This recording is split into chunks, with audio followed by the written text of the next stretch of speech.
Dostlar, biz bugün sizlerle birlikte bir şey lazım.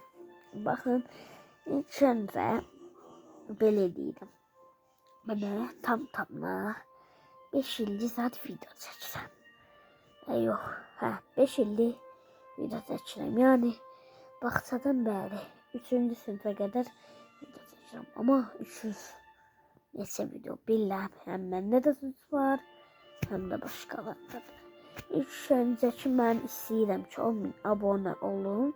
Geçen videolar çəkdim. Həm də ki mən pis videolar çəkdim.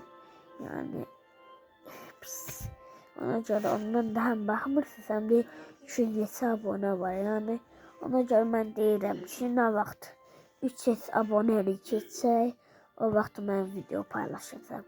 Ama indiyənə qədər bu vaxt video paylaşmayacağım. Ne vaxt 300 abone olsaq mən o vaxt video paylaşacağım.